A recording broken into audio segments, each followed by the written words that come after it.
मेरे दोस्त, feeder theory का पार्ट 1 हो गया। अभी पार्ट 2 का प्रश्न मैं हल करा रहा हूँ और सैनिक ITI यूट्यूब चैनल में आप लोगों का स्वागत है। हमारे चैनल को सब्सक्राइब करें, अपने दोस्तों को शेयर करें, अधिक से अधिक। इनका PDF टेलीग्राम पर मिलेगा, रट लो, चाट लो, चाहे जैसे हो उसको अच्छी तरह से अपने दिमाग में डाल लो। राइट, आगे बढ़ते हैं। प्रश्न को इसी में से आनी है। जो क्वेश्चन मैंने पार्ट 1 का दिया उसी तरह से पार्ट 2 भाग लेकर के आया हूं। इसी क्वेश्चन से सारी की सारी प्रश्न फंस जानी है। भाई मेरी गलती नहीं है, आप लोग जितना से अच्छी तरह दोहरा लें, देख लें, फिर इसके बाद देखें। प्रश्न नंबर 40, प्रश्न नंबर 40 को मैं बोल रहा हूं। देखिए, कौन सी असेंबली तकनीकी रिबोटिंग विधि के समान है? उत्तर है इसका पिनिंग। उत्तर है पिनिंग। क्वेश्चन नंबर 41, इसमें से मूलभूत इकाई कौन कौन सी हैं? उत्तर है इसका लंबाई, द्रव्यमान, समय। लंबाई, द्रव्यमान, समय। क्वेश्चन नंबर 42, यम के एस प्रणाली में यम अक्षर क्या दर्शाता है? क्वेश्चन नंबर 42 में देखिए, यम के एस प्रणाली में यम अक्षर क्या दर्शाता है? Metre. Question number 43, question number 43, question number 43 में देखिए कुछ मैथ के सवाल हैं, कुछ मैथ के सवाल हैं। दिया हुआ है, देखिए 0.003 गुणित 0.5 का गुणनफल क्या होगा? तो फटाक से लिखेंगे 0.0015, पांतियाई के 15, पांतियाई के 15। क्वेश्चन नंबर 44, 0.456 यानी 0.456 दशमलव भिन्न को प्रतिशत में बदलिए। राइट, तो इसका आंसर सीधा सीधा हो जा रहा है कि 45.6%, 45.6% या 45.6%। क्वेश्चन नंबर 45, क्वेश्चन नंबर 45, इसमें से किस धातु में प्रमुख सामग्री के रूप में लोहा होता है? तो बहुत हो, तो किस में लोहा होता है? लौह धातु में। किस में होता है? लौह धातु में। प्रश्न नंबर 46, प्रश्न नंबर 46 देखिए थोड़ा सा बड़ा है, सुनिए। धातु की कौन सा यांत्रिक गुण एक काटने के उपकरण में लोचदार विरूपण के लिए प्रतिरोध प्रदान करती है? ये तो कठोरता है। इसका आंसर क्या है? कठोरता।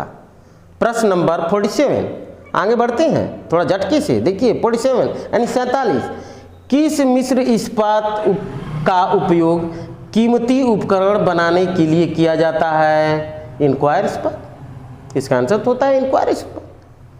तो ऑप्शन नंबर सी, इंक्वायर इस्पात।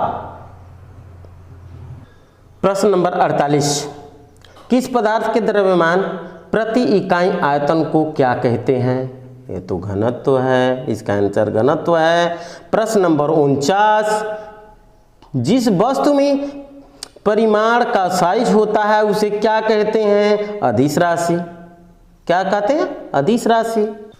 प्रश्न नंबर 50, पानी की विशिष्ट ऊष्मा का क्या नाम है? ऑप्शन सही है, देखिए तो क्या मान क्या है? देखिए आंसर थोड़ा सा गड़बड़ है इसमें। पानी की विशिष्ट ऊष्मा का मान क्या है? तो एक होता है, सिर्फ एक होता है। मान लीजिए कि नहीं, इसको एकदम जान लीजिए, एक पानी की विशिष्ट ऊष्मा का मान क्या होता है? एक। अब क्वेश्चन नंबर 51, क्वेश्चन नंबर 51 देखिए, फ़ारेनहाइट स्केल में पानी का क्वथनांक कितना होता है? 212 Fahrenheit, 212 Fahrenheit. Question number 52, question number 52 देखिए, 20 डिग्री सेल्सियस से 35 डिग्री सेल्सियस से तक 85.5 ग्राम यानी 85.5 ग्राम रेत बराबर 0.1 तापमान बढ़ाने के लिए आवश्यक ऊष्मा की मात्रा की गणना करें। ये तो बहुत बढ़िया है। डिग्री सेल्सियस जब दे रखा है इसमें तो जान लीजिए कि सबका मान डिग्री सेल्सियस जितना होता है सब जूल में आता है, तो सब में गुणा करके आप उसका आंसर आएगा 128.25 जूल। इसका आंसर ख्याल कर लीजिए 128.25 जूल। देखिए 128.26 भी दिया है, लेकिन 2 नहीं, 128.25 जूल होता है, राइट। अब प्रश्न नंबर 53, धारा की इकाई क्या है? एम्पियर। इसका आंसर है एम्पियर। क्वेश्चन नंबर 54, कौन सा बहुत अच्छा कंडक्टर है? तांबा। कंडक्टर जानते ही हैं कंडक्टर क्या होता है, उसके विषय में बताया गया है आगे, तो इसका आंसर क्या है? तांबा। अब क्वेश्चन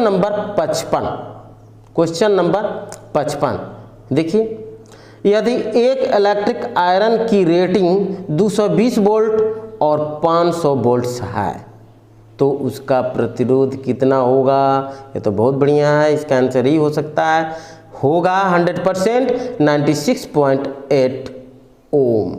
ओम का पहचान जानते हैं ना, तो ओम होगा 96.8 ओम। क्वेश्चन नंबर 56 में देखिए, एक वर्ग की भुजा क्या होगी जिनका क्षेत्रफल 625 मिमी स्क्वायर है? 625 मिमी स्क्वायर का मतलब इसका वर्गमूल निकाल देंगे, जिस पे स्क्वायर देता है उसको वर्गमूल निकाल दीजिए, तो 625 का वर्गमूल कितना होता है? 25 mm, बस उसका आंसर है 25 mm। अब आइए क्वेश्चन नंबर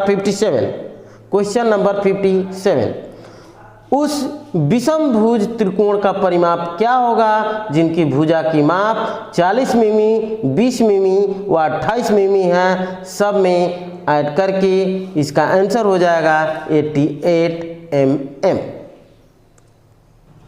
प्रश्न नंबर 58, लीवर के फिक्स एवं स्पोर्टिंग प्लांट का क्या नाम है? इसको सब कोई जानता है, पलक्रम। इसका नाम है पलक्रम, आंसर है इसका बी, पलक्रम। लीवर के फैक्स एवं स्पोर्टिंग पॉइंटेड का क्या नाम है? Fulcrum. Question number 59, first order lever के लिए कौन सा उदाहरण है? तो इसका आंसर हो जाएगा सीजर्स के एक पेयर। क्वेश्चन नंबर 60, थोड़ी मैथ का दे दिया है क्वेश्चन, देखिए बहुत आसान, कोई दिक्कत नहीं है। देखिए साइन थीटा देख रहे हैं ना, थीटा का मान क्या होगा यदि साइन थीटा बराबर √2/, दिया है क्या दिए? √3/2। साइन थीटा का किस अंश का मान √3/2 होता है? तो सबको जानकारी है कि कोण 60 डिग्री का 60 अंश का मान, साइन 60 का मान होता है √3/2, तो इसका आंसर होंगे 60 अंश। अब आ जाइए क्वेश्चन नंबर 61। अब देखिए ये सवाल थोड़ा सा जटिल है, इसको समझने का कोशिश करें। साक्षात्कार काल प्राप्त करने के बाद अगला कदम क्या होगा? अरे वाह, क्या बात है। देखिए साक्षात्कार काल प्राप्त करने के बाद अगला कदम क्या है? तो क्या है इसका आंसर? क्या हो सकता है? देखिए साक्षात्कार में जाएं, इसका आंसर होगा साक्षात्कार में जाएं। क्वेश्चन नंबर 62, कौन सा स्वर नहीं है? इसका आंसर है सी, यफ। देखिए स्वर में ए, ई, आई होता है, लेकिन इसमें दिया है स्वर नहीं है, तो इसका आंसर है यफ। अब क्वेश्चन नंबर 63 यानी 63, देखिए वह शब्द जो किसी दूसरे शब्द के समान होता है लेकिन अर्थ में भिन्न होता है, जिसे क्या कहा जाता है? बताओ। होमोफोन। इसको क्या बोलते हैं? होमोफोन। प्रश्न नंबर 64, इंटरनेट पर की गई एक अवैध गतिविधि को क्या कहा जाता है? बताइए। उसको तो अपराध बोलते हैं ना, तो उसका क्या है? साइबर क्राइम्स अपराध। इसका आंसर क्या है? साइबर क्राइम अपराध। क्वेश्चन नंबर 65 यानी 65। छोटी दूरी के लिए किस नेटवर्क प्रकार का प्रयोग किया जाना चाहिए? लैन का। किस बात का? लैन का प्रयोग करना चाहिए। प्रश्न नंबर 66। प्रश्न नंबर 66 में देखिए, प्रश्न थोड़ी सी जटिल है लेकिन समझने में बहुत आसान। देखिए, किस ओरिएंटेशन अभिविन्यास में टैक्ट पाठ लंबाई बार प्रिंट मुद्रित होता है? ये तो पोर्ट्रेट में होता है। किस में होता है? पोर्ट्रेट। इसका ऑप्शन देखिए सी नंबर सही है, पोर्ट्रेट। देखना है ना, पोर्ट्रेट। हाँ, अब प्रश्न नंबर 67। प्रश्न नंबर 67 में देखिए, WAN, इसको क्या बोलते हैं? वन। WAN का विस्तार क्या है? देख रहे हैं ना, वाइड एयर नेटवर्क। W का होता है वाइड, A का मान है एरिया, N का मान है नेटवर्क। ठीक है, इसको वाइड एरिया नेटवर्क। नंबर 68। प्रश्न नंबर 68। किसी विशेष कार्य के लिए समर्पण को क्या कहा जाता है? क्या कहा जाता है? कमिटमेंट। क्या बोलते हैं इसको? कमिटमेंट। प्रश्न नंबर 69। प्रश्न नंबर 69, इसी में से सारी की सारी प्रश्न का उत्तर इसी में मिलेगा और इसको याद कर जाइए जितना अधिक से अधिक समय लगा के याद करके, क्योंकि ये पार्ट 2 का पार्ट क्या है, फीटर का पार्ट 1 है, 1 का दूसरा का पार्ट है। अब देखिए, इसमें दिया खाली स्थान। लक्ष्यों को फिर खाली स्थान के रूप में वर्गीकृत किया जाता है। क्या? अल्पकालिक और दीर्घकालिक। प्रश्न नंबर 70। देखिए, किसको पुअर कॉम्बिनेशन माना जाता है? कम्युनिकेशन दिया है, कम्युनिकेशन। देखिए, हिंदी नहीं समझ में आ रहे तो इंग्लिश देख लिया करिए। किसको पुअर कम्युनिकेशन माना जाता है? संदेश अस्पष्ट होना। इसका उत्तर होगा संदेश अस्पष्ट होना। कॉपी कलम ले लीजिए और आंसर लिखती जाइए। मैं धीरे धीरे तो बोल रहा हूँ। इसका आंसर होगा संदेश अस्पष्ट होना। प्रश्न नंबर 71। देखिए, कच्चे माल की खरीद, मजदूरी और वेतन, किराए, बिजली आदि के भुगतान में निवेश किया गया पैसा आता है। किस में आता है? ये तो ठीक है, कार्यशील पूंजी में। इसका आंसर है कार्यशील पूंजी।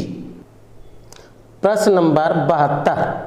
देखिए, विदेशी बाजारों तक पहुंच प्राप्त करने में संगठनों के हिस्सों को जल्दी बढ़ावा देने के लिए किस दृष्टिकोण का उपयोग किया जाता है?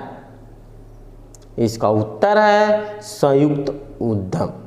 क्या है? संयुक्त उद्यम। अब देखिए, प्रश्न नंबर 73। प्रश्न नंबर 73, एटीएम का विस्तार खाली स्थान है। यानी एटीएम का विस्तार क्या होता है? हाँ, एटीएम का विस्तार क्या है? देखिए, ऑटोमेटेड टेलर मशीन। इसका नाम होता है ऑटोमेटेड टेलर मशीन। राइट। अब आ जाए प्रश्न नंबर 74। देखिए, केवाईसी मापदंडों को पूरा करने के लिए इनमें से कौन सा दस्तावेज स्वीकार नहीं है? आय प्रमाण पत्र।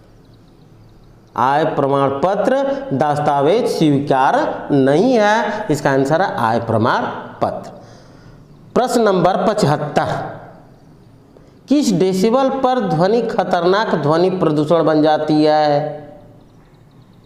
कहाँ से बन जाता है? कितने ऊपर जाता है? 80 से जब ऊपर जाता है तो खतरनाक ध्वनि प्रदूषण बन जाता है। प्रश्न नंबर 76 यानी 76, कंपन और विकिरण के अंतर्गत आता है। क्या आता है? कंपन किस में आता है? शारीरिक जोखिम में। शारीरिक जोखिम में, तो इसका आंसर है शारीरिक जोखिम।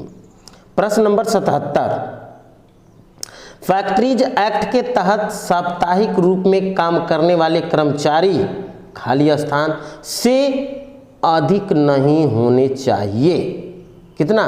सिर्फ 48 घंटा। ख्याल करिए, सिर्फ 48 घंटा इसका आंसर है, 48 घंटा।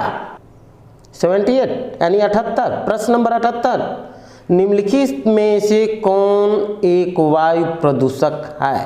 ये तो बहुत बढ़िया सस्ता है, देख रहे हैं ना। कौन एक वायु प्रदूषक है? यानी कार्बन मोनोऑक्साइड। इसको तो सब कोई जानता है, याद करके इसको लिख लीजिए, नोट कर लीजिए, कार्बन मोनोऑक्साइड। प्रश्न नंबर 79 यानी 79, लोकप्रिय गुणवत्ता उपकरणों की कुल संख्या कितनी होती है? ये थोड़ा सा कठिन है, लेकिन देख लीजिए, आज सुन लीजिए, इसको याद कर लीजिए कि लोकप्रिय गुणवत्ता उपकरणों की कुल संख्या होती है 7। कितना होती है? 7। Ready. Question number 80, question number 80, कौन सा फार्मूला सही है? अरे वाह, क्या बात है, कौन सा फार्मूला सही है? Q बराबर P बाई Q, Q बराबर P बाई Q